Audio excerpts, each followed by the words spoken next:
नमस्कार दोस्तों।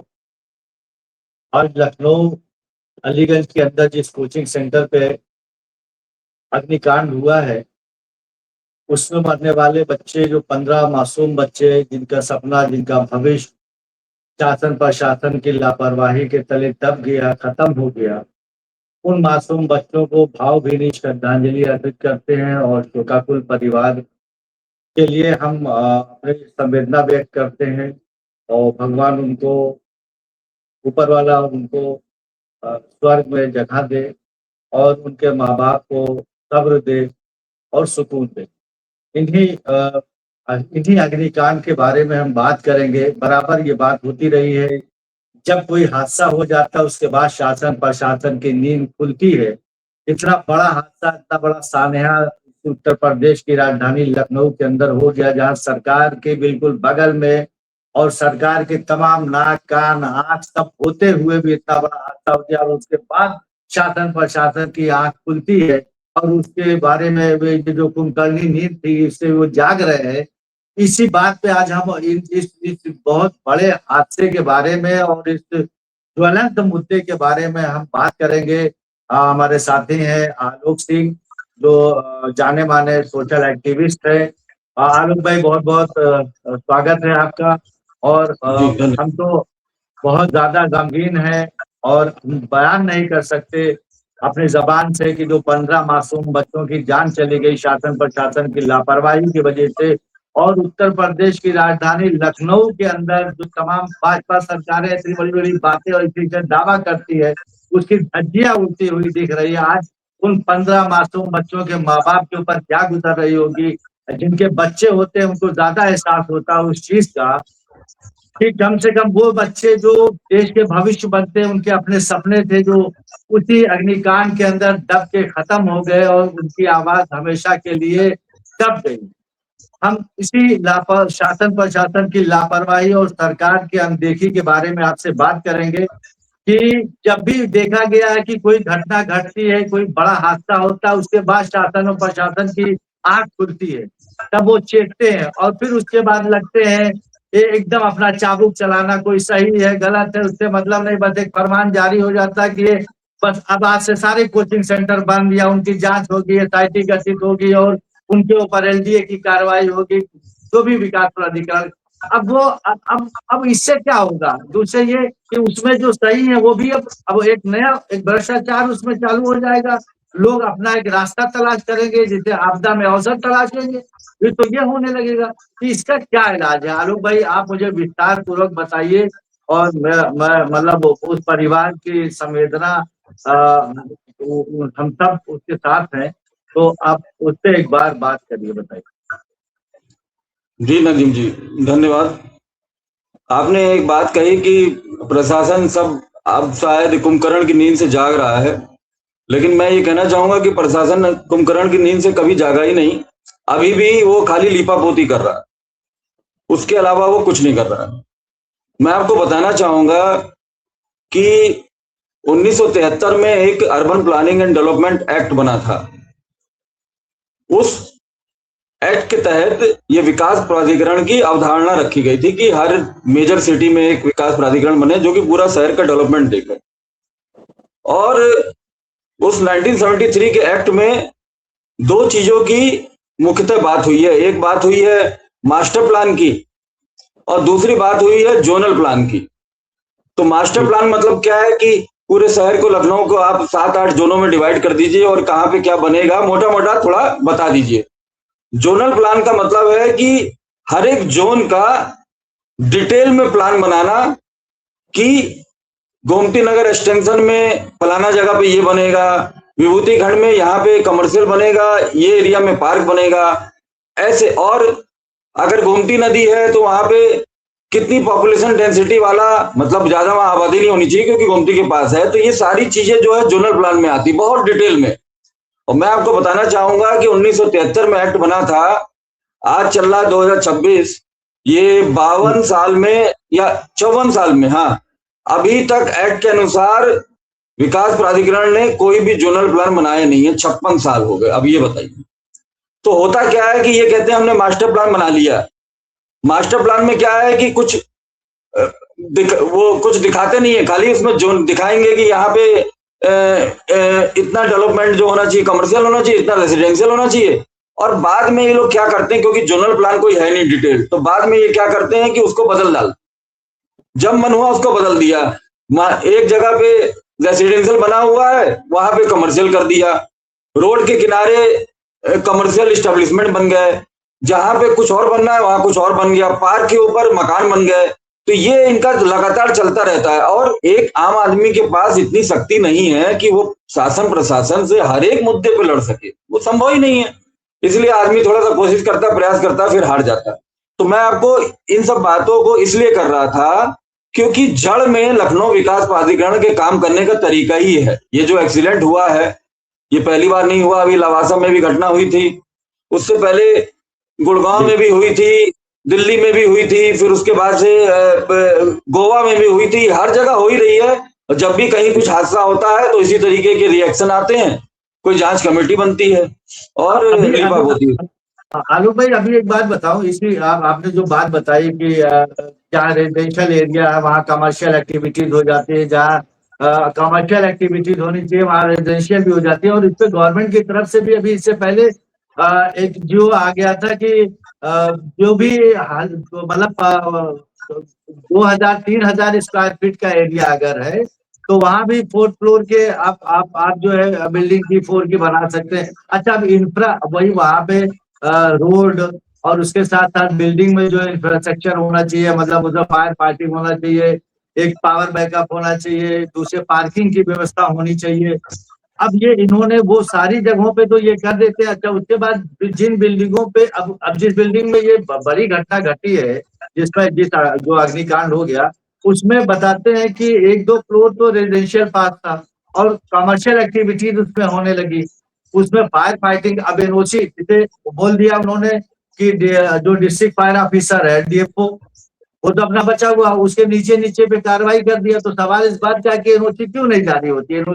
एनओसी जब वो जारी करेगा तो वो भी तो देखेगा कि नॉर्म्स के हिसाब से बनी है कि नहीं बिल्डिंग। तो नॉर्म्स में तो फिर विकास प्राधिकरण आ जाएगा, और विकास प्राधिकरण अपना एक मोटी मलाई कमा खा रहा है। तो देखिए, फायर की तो बात यहाँ पे होनी नहीं चाहिए, फायर एनओसी की, क्योंकि जिस जिस जिस प्लॉट का मैप सैंक्शन था रेसिडेंशियल के लिए वहां बन गया कमर्शियल, तो वहां पे फायर एनओसी की फायर डिपार्टमेंट को क्या पता कि यहाँ पे रेसिडेंशियल था कमर्शियल बन गया, अभी हमें इसको जाना है, चेक करना है, फायर की एनओसी देनी है। वो बिल्कुल ही हम अपने घर बनवाते हैं 2000 स्क्वायर फीट में, तो क्या हम लोग एनओसी लेते हैं फायर डिपार्टमेंट से? हम लोग नहीं लेते हैं। तो वो जब मैप भी सैंक्शन था रेसिडेंशियल के लिए, उसमें गलत तरीके से कमर्शियल बना दिया गया। आप बताइए 2000 स्क्वायर फीट में जो नियम है इनके कि 80% 75% जो है बनेगा और बाकी का जो है सेटबैक छोड़ना है, खाली छोड़ना है, वो छोड़ना है, वो सब भी उसने मेंटेन नहीं किया। मान ली कमर्शियल बिल्डिंग बनी तो बनी, लेकिन उसने तो कोई सेटबैक छोड़ा ही नहीं। पूरा 2000 स्क्वायर फीट का स्क्वायर फीट पूरा का पूरा कंस्ट्रक्टेड एरिया था, इसीलिए वहां पे कोई जगह ही नहीं थी कहीं से कहीं निकलने की, कुछ करने की। और सबसे मजे की बात यह है कि लखनऊ विकास प्राधिकरण हर बिल्डिंग, चाहे वो इंडिपेंडेंट घर भी होता है, उसकी जांच करती है, यही नियम में है। जब इनको पैसा खाना हो तो ये पहुंच जाते हैं। अगर किसी ने थोड़ा सा नक्शे के विपरीत कुछ बना लिया, थोड़ा सा ज्यादा बढ़ गया, तो पता नहीं इनको क्या इनके पास जादू है कि आपके पास दूसरे दिन लखनऊ विकास प्राधिकरण से कोई आदमी पहुंच जाएगा और 10-15 हजार की रिश्वत, कोई यही पहुंच जाता है, जाएगा। पता नहीं कैसे इनको पता चल जाता है, 1000 की घूस लेके निकल के चले जाएंगे और जो भी गलत हो रहा है उसको अप्रूव कर देंगे। 2016 में जब 2016 में ही दुर्गेश श्रीवास्तव जो नाम आ रहा है जेई का, उन्होंने बहुत गलत और भी बहुत सारे प्रोजेक्ट्स को, ये मैं तो आपको बता रहा हूं कि मल्टी स्टोरी जो रेसिडेंशियल कॉम्प्लेक्स हैं उनको भी गलत तरीके से कंप्लीशन दिलाने में इन्होंने मदद की थी, दुर्गेश श्रीवास्तव ने। बहुत सारे इनके कारनामे हैं और ये बहुत ही एलडीए के फेवरेट थे, क्योंकि एलडीए के सारे अफसरों को कमवाते थे। तो दुर्गेश श्रीवास्तव ने जब वहां जाके ये हुआ कि ये अवैध है बिल्डिंग, नोटिस दिया गया, तो इन्होंने जाके 2 महीने बाद 3 महीने बाद उसका नोटिस जो है खारिज कर दिया। तो बताइए, जड़ में तो लखनऊ विकास प्राधिकरण की वो हरकत ही है ना। आज आप देखिए कि लखनऊ के उप सचिव हैं ज्ञानेंद्र वर्मा जी, पता नहीं कितने सालों से वो एलडीए में टिके हुए हैं। वो भी एक चमत्कार है, उनका कोई ट्रांसफर ही नहीं होता है ना। वो एफिशिएंटली काम करते हैं। अभी जांच कमेटी बनी तो उसमें फिर से उनका नाम आया कि ज्ञानेंद्र वर्मा जी जो है वो जांच कमेटी में रहेंगे। ज्ञानेंद्र वर्मा जी को खुद नहीं पता कि वो कितनी जांच कमेटियों में है। वो मेरे ख्याल से 400-500 जांच कमेटियों में होंगे आज तक, और नतीजा क्या है? सिफर, अंडा, जीरो, कोई उसका कुछ परिणाम नहीं मतलब निकलता है। वो वही बात हो गई कि जांच कमेटियां बिठा देते हैं, और जांच कमेटियों में जो लोग होते हैं, तो जनता के नजरिए से देखा जाए तो मेरा मुंसिफ ही मेरा कातिल है, क्या मेरे हक में फैसला देगा? है? आप जांच वही, कमेटी, अच्छा बिल्कुल। जांच कमेटी बिठा दिया आपने। अब अच्छा, जांच कमेटी का नतीजा क्या होगा, ये आप जरा इसको विस्तार पूर्वक बता दीजिए, ताकि जनता जान जाए ये एसआईटी का मतलब क्या होता है। एक झुंझुना। जांच, बिल्कुल। जांच कमेटी में क्या है कि उन्होंने जो प्लॉट के मालिक था उसको पकड़ लिया उनको, और जो कोचिंग सेंटर वाले थे उनको थोड़े लोगों को पकड़ लिया है, और निलंबन हो गया। हमेशा निलंबन होता। आज तक किसी अधिकारी को मैंने जो है एलडीए के जेल जाते नहीं देखा, या उस पर कोई चार्जशीट होते नहीं देखा। तो वो नहीं होगा। वो क्या होगा कि 2 महीने बाद, 3 महीने बाद तो मामला ठंडा हो जाएगा, तो वही लोग या तो अपने आप ही सहमता उनको जो है ले लिया जाएगा, या वही जिस जो भ्रष्टाचार करके उन्होंने पैसा कमाया होगा वही पैसा देके एलडीए के अधिकारी, मतलब एलडीए का एक अधिकारी दूसरे एलडीए के अधिकारी को पैसा देगा और फिर से बहाल हो जाएगा। यही होता रहा, यही कहानी है। अब आलोक भाई, वीसी पे क्या लगता है कार्रवाई हो जाएगी? सरकार की है इतनी हिम्मत? नहीं, वाइस चेयरमैन तो जब से आए हैं तो उनका तो एक अश्वमेध का जो यज्ञ होता है उनका घोड़ा भागे जा रहा है। जहां भी लखनऊ में कोई खाली प्लॉट दिखे वो एलडीए का हो जाता है। चाहे वो कहीं भी प्लॉट हो, वो पार्क हो, चाहे वो नदी किनारे हो, चाहे वो तालाब किनारे हो, लेकिन वो खाली प्लॉट दिखा नहीं कि ये उस पे एक जो है हाईटेक नाम जोड़ के, इंटीग्रेटेड टाउनशिप नाम जोड़ के और एक ही अनाउंस कर दे रहे हैं। इनको जरा भी ख्याल नहीं है कि लखनऊ का किस तरीके से जो है पॉपुलेशन बढ़ रही है, किस तरीके से इसके रिसोर्सेज का दोहन हो रहा है। एलडीए को इसका कोई ज्ञान नहीं है।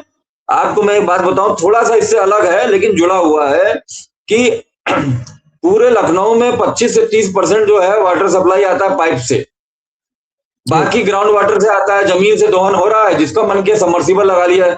95% या 100% मल्टी स्टोरी बिल्डिंग है, वो सब नीचे से पानी निकाल रही है, ग्राउंड वाटर निकाल रही है।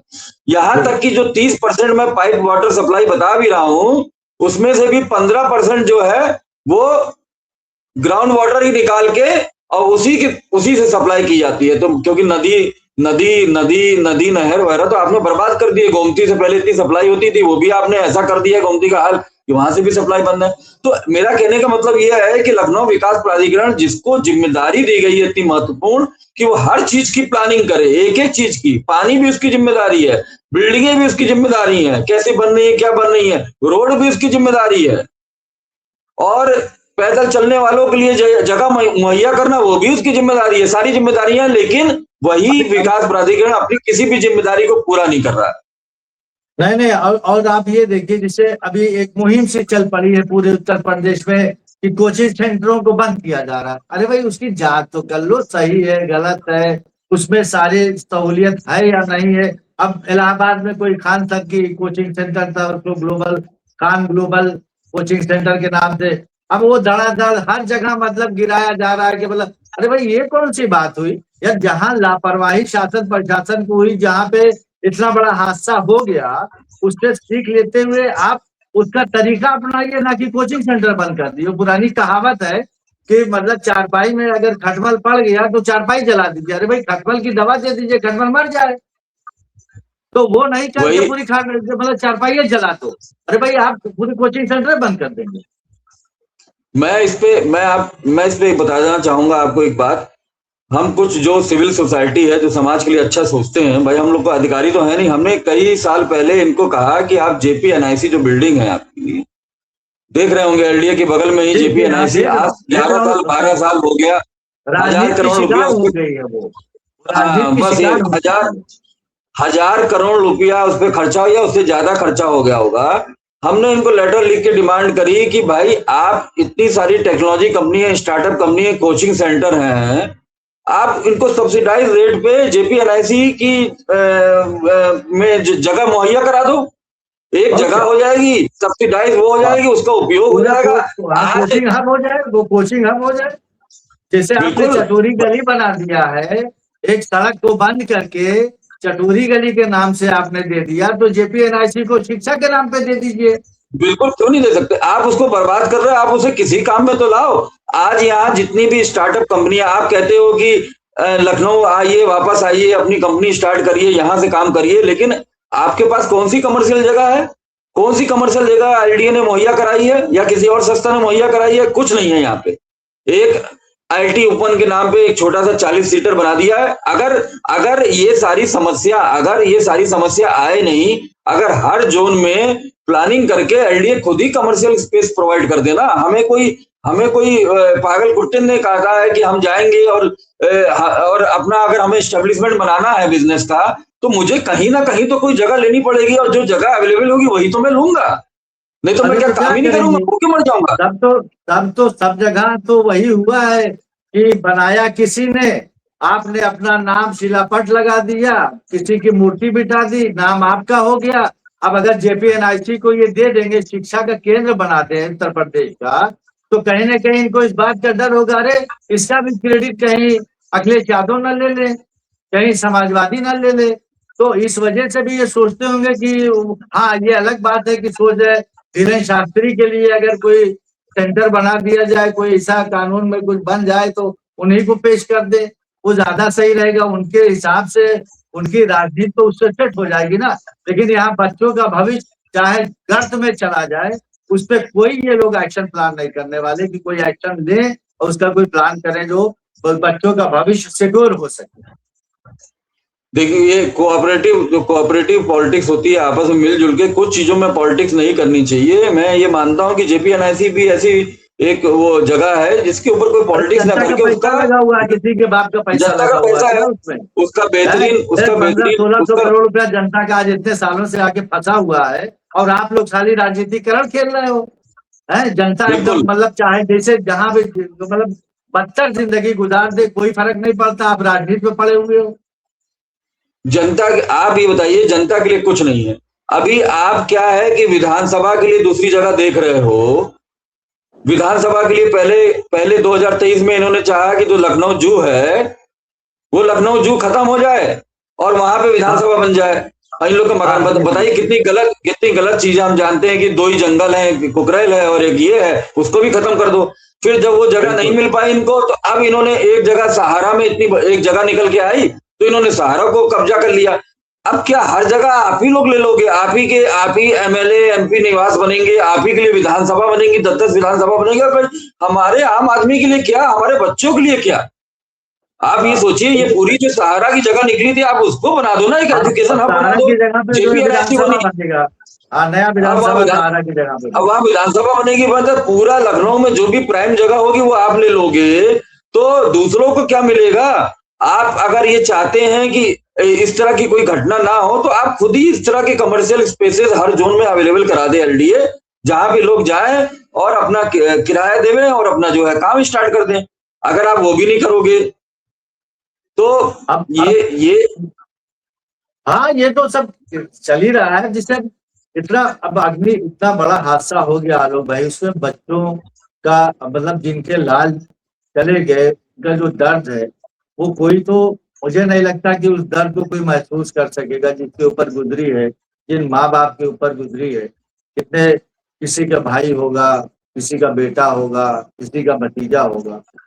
अब इतना बड़ा हादसा हो गया और आप बस वही छोटे छोटे जो खिलाड़ी थे, बस उनके ऊपर आपने गाज गिरा दी।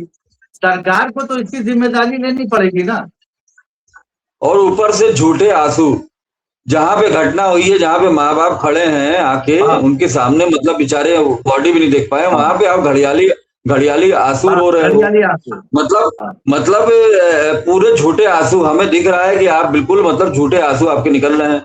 लेकिन और उसके बाद से आपने पूरा वहां पे पता नहीं कौन कौन आ गया, वहां पे मंत्री आ गए, कितने संतरी आ गए, फिर उसके बाद से मुख्यमंत्री जी भी आ गए, सारे लोग आ गए। लेकिन जो वहां पे शोकाकुल जो परिवार थे, माँ बाप थे, उनसे 2 मीठे बोल नहीं बोले गए इन लोगों से। ये यहाँ तक मतलब इनकी संवेदनहीनता हो गई है कि इन लोगों से 2 मीठे बोल नहीं गए, इनसे संवेदना के 2 बोल नहीं बोले गए। इतना इनके अंदर ईगो है, ऐसा लग रहा है कि ये पता नहीं कहाँ स्वर्ग से पैदा होकर सीधे यहाँ टपके हैं, और लोग जो है पता नहीं कीड़े मकोड़े कॉकरोच हैं। मैं, हाँ सही में आप कॉकरोच मेरे दिमाग में आ गया, हम लोग कॉकरोच ही हैं, वो बच्चे क्या हैं। और ये थोड़ा अब सिविल सोसाइटी को, जो ये समाज की, जो हम लोग वैसे लोग हैं जो सोचते हैं समाज का अच्छा, उन लोगों को इकट्ठा होना पड़ेगा।